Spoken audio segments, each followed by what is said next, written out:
Bapak, Ibu, Saudara-saudari yang dikasihi Tuhan Yesus Kristus, selamat pagi untuk kita semua. Kembali kita bertemu di dalam ibadah renungan pagi kita pada hari ini, Kamis 14 April 2022. Sebelum kita memasuki ibadah kita, marilah kita bersatu teduh untuk sejenak.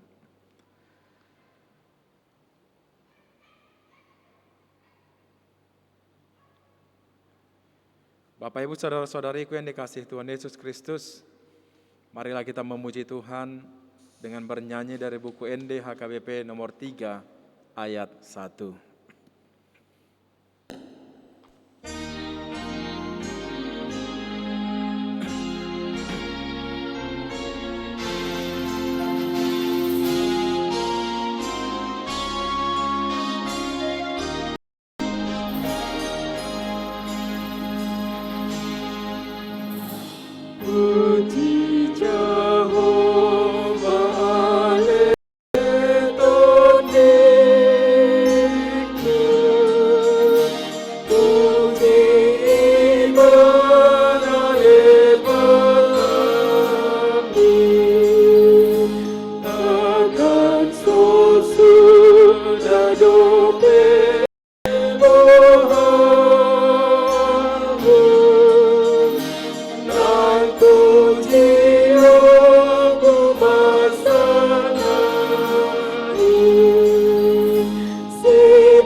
Kasih karunia dan damai sejahtera dari Allah Bapa kita dan dari anaknya Tuhan Yesus Kristus kiranya menyertai kamu sekalian.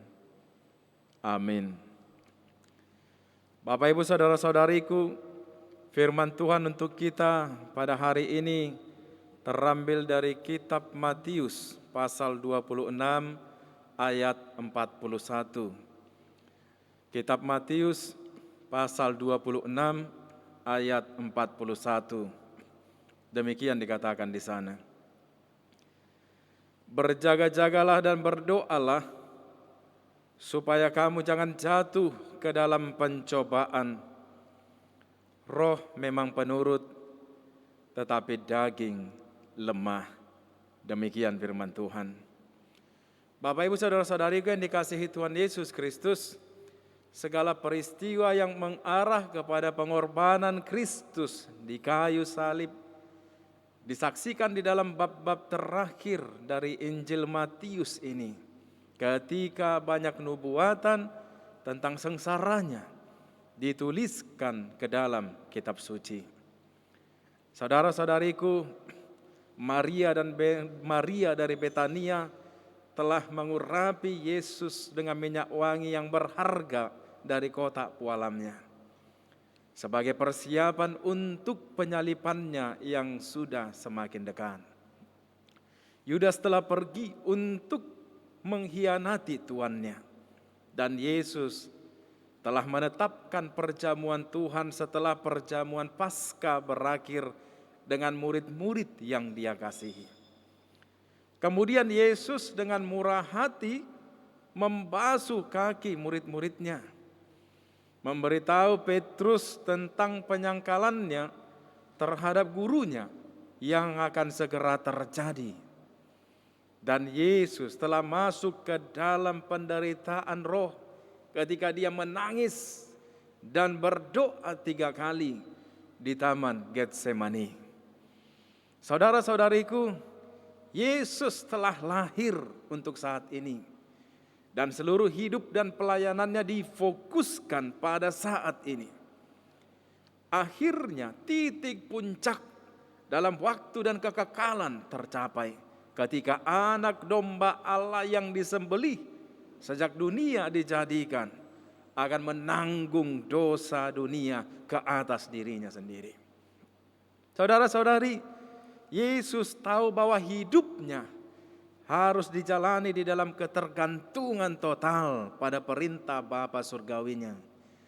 Karena meskipun dia sepenuhnya Allah, dia rela mengesampingkan kemuliaan surgawinya untuk menjalani kehidupan duniawinya sebagai manusia yang hidup di dalam ketaatan yang sempurna kepada Allah dan yang akan memenuhi syarat untuk menjadi juru selamat umat manusia yang jatuh dan menebus segala sesuatu yang hilang dari Adam yang pertama. Bapak Ibu saudara-saudari, meskipun Yesus adalah Allah yang sejati dan pribadi kedua dari Trinitatis, dia adalah manusia sejati yang dicobai untuk berbuat dosa sama seperti kita dicobai. Namun dia tidak melakukan atau tidak berbuat dosa. Dia menolak godaan, belajar ketaatan melalui hal-hal yang dia derita, dan menjalani kehidupan yang sempurna dengan bergantung pada Bapanya yang mendengarkan. Dia mendengarkan tuntunan Roh Kudus yang berdiam, berdiri di atas sabda yang keluar dari mulut Tuhan dan berdoa tanpa henti dalam ucapan syukur dan pujian. Saudara-saudari, Yesus tahu bahwa satu-satunya cara dia untuk dapat berhasil di dalam tubuh kedagingannya dan mengalahkan dunia, daging dan iblis adalah dengan kerendahan hati tunduk kepada Bapa surgawinya melalui kuasa Roh yang berdiam di dalam dirinya. Sungguh teladan yang luar biasa yang telah dia berikan kepada kita semuanya. Saudara-saudari, tidak mengherankan bahwa Kristus menasehati para pengikutnya yang mengantuk dan bingung agar berjaga-jaga dan berdoa. Berjaga-jagalah dan teruslah berdoa, desaknya kepada mereka, supaya kamu tidak masuk ke dalam pencobaan. Roh memang penurut, tetapi daging lemah. Demikian dikatakan Yesus kepada murid-muridnya. Bapak Ibu saudara-saudariku, Yesus tahu bahwa dosa telah merusak kodrat manusia dan bahwa satu-satunya cara untuk menjalani kehidupan yang berkemenangan di dunia yang jatuh ini adalah dengan berjaga-jaga dan berdoa terus-menerus dalam gantungan sepenuhnya kepada Bapa melalui Roh yang berdiam di dalam diri. Keinginan daging, iming-iming yang menggoda menembus pintu gerbang mata dan telinga, dan sifat sombong batin manusia yang jatuh dan tidak mampu melawan kejahatan. Hanya ketika kita tunduk kepada Tuhan dan di dalam ketundukan yang rendah hati dan di dalam doa yang waspada, kita dapat melewati dan mengalahkan si jahat. Bapak Ibu saudara-saudariku, roh memang penurut, tetapi daging lemah. Tetapi mereka yang sepenuhnya bergantung kepada Tuhan, tinggal di dalam Kristus dan berdoa dalam kesatuan dengan Roh Kudus, kemudian diberi kekuatan untuk mengalahkan dunia, daging, dan si iblis. Karena Kristus bukan hanya membayar harga untuk dosa kita, tetapi mematahkan kuasa dosa di dalam kehidupan semua umat yang percaya. Semoga kita semua berdiri teguh di atas Injil kasih karunia dan firman kebenaran dengan keyakinan penuh atas kasih karunia-Nya, karena kuasa-Nya sempurna dalam setiap kelemahan kita. Amin. Marilah kita memuji Tuhan dengan bernyanyi dari buku NDHKBP nomor 75 ayat yang keempat.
Marilah kita berdoa.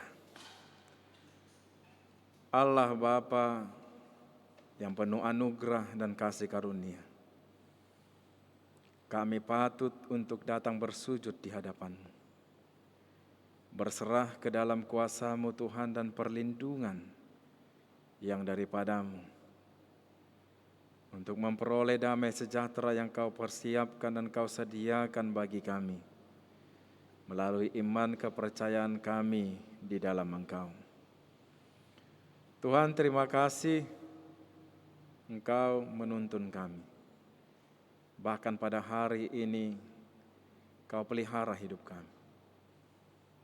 Ketika kami bangun dari tempat tidur kami, Engkau layakkan kami Tuhan, memuji memuliakan Engkau, sebelum kami melanjutkan aktivitas kami. Tuhan, kami telah mendengarkan firman kemuliaan yang daripada-Mu yang berkumandang di tengah-tengah hidup kami. Teguhkan, dan biarlah itu tinggal di dalam hati, jiwa, dan roh kami, untuk menjadi bekal kami, bekal kemuliaan bagi kami ya Allah, dalam melakukan segala kehendak-Mu, memenuhi panggilan-Mu, di dalam kesempurnaan pembebasan dari dosa dan keselamatan yang telah Kau berikan bagi kami, melalui pengorbanan anak-Mu Tuhan Yesus Kristus, Juru Selamat kami. Tuhan, layakkanlah kami untuk tetap hidup di dalam semua keselamatan-Mu.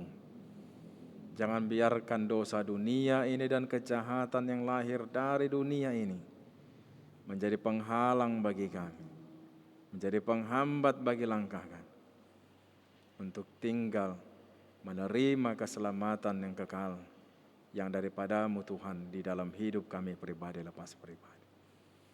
Dan biarlah keselamatan yang daripada-Mu itu Tuhan menyertai kami selalu, terlebih di dalam hari-hari yang kami jalani, bahkan terkhusus pada hari ini, agar kemanapun kami melangkah, apapun yang kami kerjakan, dan apapun yang telah kami bangun dalam setiap rencana kami, selalu disertai oleh keselamatan kekal yang daripada-Mu ya Allah, yang Maha Pengasih, yang Maha Agung. Terpujilah Engkau ya Tuhan kami. Kami berserah diri ke dalam tangan-Mu, tuntunlah kami dan iringilah setiap langkah kami. Ampunkan kami ya Allah dari segala dosa dan pelanggaran kami, karena anak-Mu Tuhan Yesus Kristus Tuhan kami. Amin. Anugerah dari Tuhan kita Yesus Kristus, kasih setia dari Allah Bapa, dan persekutuan Roh Kudus kiranya memberkati kamu sekalian. Amin. Shalom, selamat pagi, selamat melanjutkan aktivitas. Tuhan Yesus memberkati.